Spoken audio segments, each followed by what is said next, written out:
Assalamualaikum warahmatullahi wabarakatuh. Baik, pada kesempatan kali ini saya akan mereview daripada hasil skripsi yang berjenis penelitian etnografi. Sebelum memulai review daripada skripsi, izinkan saya untuk memperkenalkan diri saya sendiri. Bismillahirrahmanirrahim. Saya Ahmad Ainun Rifai, mahasiswa IAIN Pontianak, jurusan Pendidikan Agama Islam, kelas F semester 5. Akan menjelaskan sebuah review skripsi yang berjenis penelitian etnografi. Langsung saja untuk yang pertama kali, yakni kita akan bahas sebuah identitas skripsi yang akan direview. Judul skripsi yakni dinamika interaksi sosial pada komunitas marginal di pedesaan. Nama peneliti yakni Suherli, asal perguruan tinggi yakni UIN Alauddin Makassar, dan tahun penerbitan skripsi yakni 2017. Lanjut yang kedua yakni membahas sebuah latar belakang daripada isi skripsi. Yang pertama yakni permasalahan apa yang terjadi di tempat penelitian, yakni komunikasi yang mereka gunakan sangatlah terbatas sehingga membuat totalas sangat sulit berkembang dalam berbagai aspek di pedesaan tersebut. Contohnya di dalam aspek ekonomi, pendidikan, sosial keagamaan, dan pemerintahan. Kemudian yang bagian B yakni alasan yang mendasari bagi peneliti untuk mengangkat judul ini, yakni interaksi merupakan bentuk dari dinamika sosial budaya yang ada dalam masyarakat.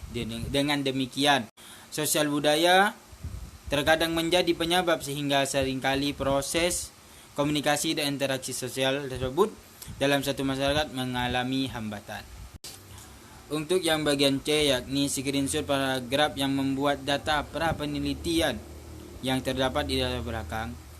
Kita bisa lihat sama-sama yang sudah saya tampilkan di sebelah. Lanjut yang nomor 3 yakni mengenai suatu pertanyaan penelitian dan tujuan penelitian. Untuk pertanyaan dan penelitian kita bisa lihat sama-sama apa yang sudah saya tampilkan di video. Dan menurut saya terhadap pertanyaan dan penelitian tersebut sangatlah pas dan sangat tepat sekali sesuai dengan judul yang diangkatnya.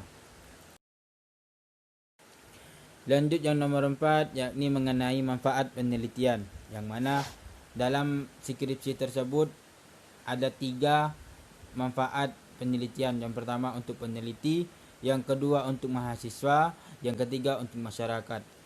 Untuk mengenai uraian manfaat penelitian, kita bisa lihat sama-sama apa yang sudah saya tampilkan di video ini. Kemudian menurut saya mengenai sebuah kemanfaatan penelitian tersebut sangatlah cocok dan sangatlah pas kepada setiap manfaat untuk bagi masyarakat, peneliti, dan mahasiswa. Itu sangatlah bagus kemudian dan sangat menarik. Baik, lanjut yang nomor 5 yakni mengenai sebuah landasan teori atau kajian pustaka.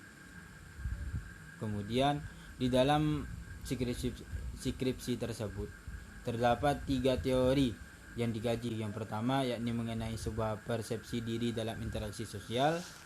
Kemudian yang nomor 2 yakni etnografi komunikasi. Yang ketiga interaksi sosial dalam pandangan Islam. Oke, untuk yang pertama kita membahas sebuah teori yang dikaji. Yang pertama yakni persepsi diri terhadap interaksi sosial, yang mana dalam teori tersebut terbagi dalam beberapa teori. Yang pertama teorinya syarat-syarat terjadinya interaksi sosial, kemudian ciri-ciri interaksi sosial, kemudian bentuk-bentuk interaksi sosial dan jenis-jenis interaksi sosial, kemudian faktor-faktor yang mempengaruhi interaksi sosial, dan kemudian yang terakhir yakni pola komunikasi dalam interaksi sosial. Kemudian untuk sumber kutipan daripada subteori, mana di masing-masing subteorinya sudah ada yang memakai sumber kutipan, dan ada pula dari subteori tidak ada yang memakai, tidak ada sama sekali yang memakai sumber kutipan. Kita bisa lihat sama-sama apa yang sudah saya tampilkan di video ini.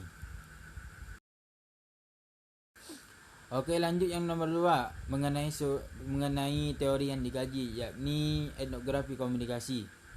Yang mana dalam teori yang nomor 2 ini tidak terdapatnya sebuah subteori, akan tetapi sumber kutipan yang dia ambil itu ada 6 sumber kutipan. Oke, lanjut yang nomor 3, yakni sebuah teori yang dikaji, interaksi sosial dalam pandangan Islam. Yang mana dalam teori tersebut tidak terdapat sub-sub teori di dalam skripsi, akan tetapi terdapatnya sebuah sumber kutipan, yakni ada 1. Kemudian menurut saya mengenai sumber teori atau teori yang dikaji di dalam skripsi tersebut, menurut saya itu sangatlah memuaskan bagi saya, dan karena di dalam teori yang dikaji tersebut dilandasi dengan sumber kutipan yang sangat jelas dan bisa dipertanggungjawabkan. Oke, lanjut yang nomor 6 mengenai sebuah kajian penelitian terdahulu atau kajian penelitian relevan, yang mana di dalam isi skripsi tersebut terdapat 3 buah kajian penelitian relevan. Kemudian untuk mengetahui daripada isi kajian penelitian relevan yang berada di dalam skripsi tersebut, sudah saya tampilkan di dalam video ini bentuk tulisan, bisa kita baca sama-sama. Oke, tanggapan saya mengenai sebuah penelitian relevan yang ada di dalam skripsi tersebut ialah sangatlah cocok untuk membandingkan hal apa saja yang bisa membedakan peneliti ini dengan peneliti-peneliti yang sudah ada. Lanjut yang nomor 7, yakni mengenai sebuah pendekatan dan jenis penelitian. Yang pertama yakni pendekatan penelitian, yang mana di dalam skripsi tersebut memakai pendekatan kualitatif. Sedangkan jenis penelitiannya yakni etnografi komunikasi. Kemudian mengenai dengan screenshot paragraf yang membuat penjelasan tentang pendekatan dan jenis penelitian yang ada di dalam skripsi tersebut sudah saya tampilkan di dalam video ini. Oke, lanjut yang nomor 8 mengenai sebuah tempat dan waktu penelitian. Yang mana yang pertama yakni tempat penelitian, di mana peneliti tersebut melakukan di Kampung Talas, Desa Camansundu, Kecamatan Limboro, Kabupaten Polewali Mandar, Provinsi Sulawesi Barat. Sedangkan waktu penelitian itu dari Agustus sampai Oktober 2016. Kemudian lanjut yang nomor 9 mengenai dengan sumber data penelitian, yang mana di dalam skripsi tersebut tidak dicantumkannya sebuah data penelitian, walaupun itu data sekunder ataupun itu data primer.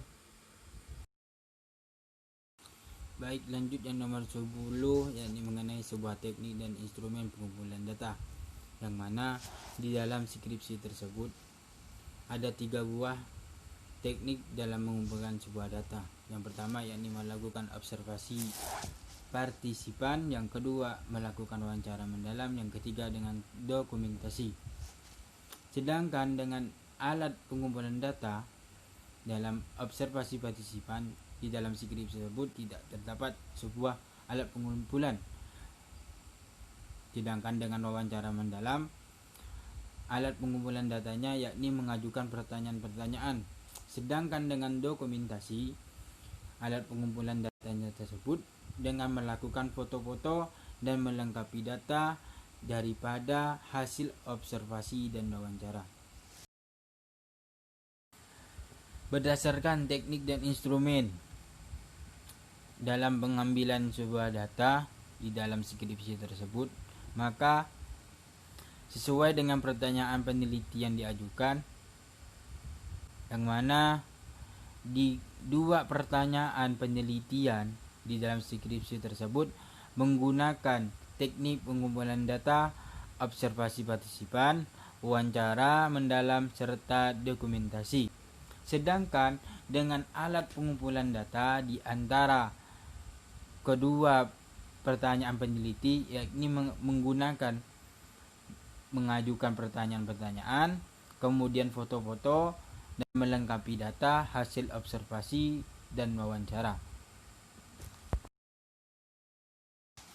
Lanjut yang nomor 11, yakni mengenai sebuah teknik pemeriksaan keabsahan data, yang mana di dalam penelitian tersebut tidak adanya atau tidak dicantumkannya sebuah keabsahan data, akan tetapi yang ada di dalam penelitian tersebut yang ada cuma subjek dan objek penelitian. Lanjut dengan yang terakhir, yakni mengenai sebuah teknik analisis data, yang mana di dalam penelitian tersebut menggunakan 3 buah jenis teknik untuk menganalisis sebuah data. Yang pertama dengan mendeskripsikan hasil penelitian. Yang kedua dengan dianalisis dengan hasil temuan atau membandingkan beberapa hasil temuan di lapangan. Sedangkan yang terakhir yakni menginterpretasikan hasil analisis. Mungkin cukup itu yang bisa saya sampaikan mengenai sebuah review daripada skripsi, dan saya minta maaf apabila ada kata-kata yang salah dan kata-kata yang kurang jelas. Saya minta maaf sebesar-besarnya. Mungkin cukup sampai di sini mengenai sebuah review skripsi. Kurang dan lebihnya wallahu muwaffiq ila aqwamit thoriq. Wassalamualaikum warahmatullahi wabarakatuh.